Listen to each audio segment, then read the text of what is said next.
Hello అండి, నేను మీ శ్యామల. ఈరోజు మన ఎక్టీ కిచెన్లో టుడే రెసిపీ వచ్చేసి చేపల పులుసు. మా పిల్లల కోసం అమ్మ స్టైల్లో చేపల పులుసుని ప్రిపేర్ చేస్తున్నానండి. చాలా టేస్టీగా ఉంటుంది, సింపుల్గా కూడా ప్రిపేర్ చేసుకోవచ్చు. చేపల పులుసు తయారీ విధానం చూసిద్దాం. ముందుగా స్టవ్ ఆన్ చేసుకొని స్టవ్ మీద ఒక ప్యాన్ పెట్టుకొని అందులోకి 2 టేబుల్ స్పూన్ల వరకు ధనియాలను యాడ్ చేసుకోవాలి. 1 టేబుల్ స్పూన్ జీలకర్ర, 1/2 టేబుల్ స్పూన్ మెంతులను వేసుకొని మంటని మీడియం ఫ్లేమ్లో ఉంచుకొని కలుపుతూ ఒక 2-3 నిమిషాల పాటు ఇవి కాస్త ఫ్రై అయ్యేంత వరకు ఫ్రై చేసుకోవాలి.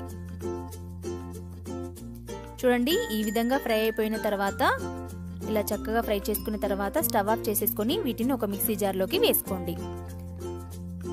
ఇక్కడ నేను ముందుగానే స్టవ్ మీద 2 ఉల్లిపాయలని కాల్చి తీసుకున్నానండి.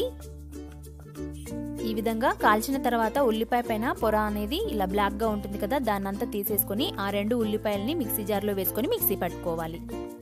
ఇప్పుడు స్టవ్ ఆన్ చేసుకొని స్టవ్ మీద ప్యాన్ పెట్టుకొని అందులోకి 3-4 టేబుల్ స్పూన్ల వరకు ఆయిల్ని వేసేసుకొని ఆయిల్ హీట్ అయ్యాక అందులోకి 6-7 గ్రీన్ చిల్లీస్ని వేసేసుకొని ఆయిల్లో బాగా ఫ్రై అవ్వనివ్వండి. పచ్చిమిర్చి అనేది వేగిపోయిన తర్వాత ఇప్పుడు మనం ఇందులోకి ఇందాక మనం మిక్సీ పట్టి పెట్టుకున్న ధనియాలు, జీలకర్ర, మెంతులు మరియు ఉల్లిగడ్డలను వేసుకొని మిక్సీ పట్టుకున్నాం కదా, ఆ మిక్సీ పట్టిన పేస్ట్ని డైరెక్ట్గా ఆయిల్లోకి వేసేసుకుని ఒకసారి మొత్తం అంతా కలిపేసుకోండి. ఈ విధంగా మొత్తం అంతా కలిపేసుకున్న తర్వాత ఇందులోనే ఒక 1 టేబుల్ స్పూన్ వరకు అల్లం వెల్లుల్లి పేస్ట్ని యాడ్ చేసుకోండి. అలాగే 1 టేబుల్ స్పూన్ వరకు పసుపును కూడా వేసేసుకోండి.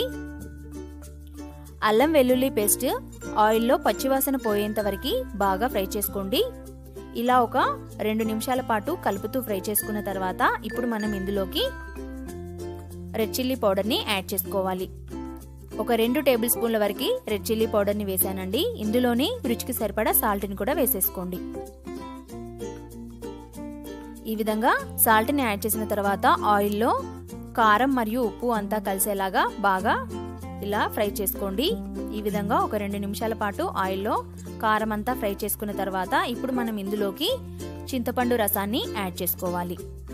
ఒక నిమ్మకాయ సైజ్ అంతా చింతపండుని నానబెట్టుకొని ఇలా రసాన్ని యాడ్ చేసేసుకోండి. చింతపండు పులుపుని చూసుకొని మీరు తగ్గట్టుగా వాటర్ని కూడా వేసేసుకోండి. నేను ఇక్కడ చేపల పులుసు అన్నాను కాబట్టి వాటర్ని కూడా యాడ్ చేసేసి ఇలా దీనిపైన మూతను పెట్టుకొని చూస్తున్నారు కదా, మనం వేసిన పులుసు అనేది ఇలా బాగా రోలింగ్ బాయిలింగ్ అవుతున్నప్పుడు ఫిష్ ముక్కలని యాడ్ చేసుకోవాలి. నేను ఇక్కడ ఒక 1 kg వరకు ఫిష్ని తీసుకున్నానండి. ఇలా ఫిష్ని సూప్లో అంతా మునిగేటట్టుగా వేసేసుకోండి. ఫిష్ అనేది నీచు వాసన రాకుండా ఉండడానికి మనం సాల్ట్ మరియు నిమ్మరసాన్ని వేసి వాటిని ఒక 2 సార్లు కడిగి తీసుకోండి. అప్పుడు మనకి ఫిష్ అనేది స్మెల్ రాకుండా ఉంటుంది.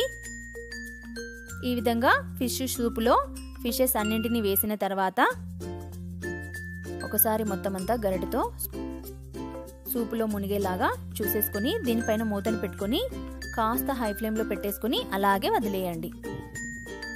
చూడండి, ఒక 5 మినిట్స్ తర్వాత ఈ విధంగా మరీ కలపకుండా జస్ట్ అలా ఈ విధంగా కలిపేసుకోండి. మరొకసారి మూతను పెట్టుకొని మరొక 3-4 నిమిషాల పాటు అలాగే వదిలేయండి.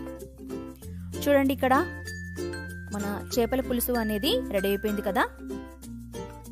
చక్కగా మనకి సూపు కూడా మరిగిపోయి చేపలు కూడా ఉడికిపోయాయి కాబట్టి చేపల పులుసు అనేది రెడీ అయిపోయింది. ఇలా నేను గార్నిష్ కోసం ఒక 2 రెమ్మల కరివేపాకుని యాడ్ చేశానండి. ఈ విధంగా కరివేపాకును యాడ్ చేసిన తర్వాత మరొక 2 నిమిషాల పాటు అలాగే వదిలేయండి. ఆ తర్వాత స్టవ్ ఆఫ్ చేసుకొని సర్వ్ చేసేసుకోండి. చాలా చాలా సింపుల్గా ప్రిపేర్ చేసుకోవచ్చు. టేస్ట్ అయితే అదిరిపోతుంది. మీరు కూడా ఒకసారి ట్రై చేయండి. చూసారు కదండి, ఇవాల్టి రెసిపీ చేపల పులుసు అనేది రెడీ అయిపోయింది. సింపుల్గా అండ్ టేస్టీగా ప్రిపేర్ చేసుకోవచ్చు. మా పిల్లలకైతే అమ్మమ్మ చేసి పెట్టిన ఈ చేపల పులుసు అంటే చాలా చాలా ఇష్టం అండి. ఇష్టంగా తినేస్తారు. ఇంకెందుకు ఆలస్యం, మీరు కూడా ఒకసారి ట్రై చేసి మీకు ఎలా కుదిరిందో కామెంట్ సెక్షన్లో కామెంట్ చేయండి. Thank you for watching.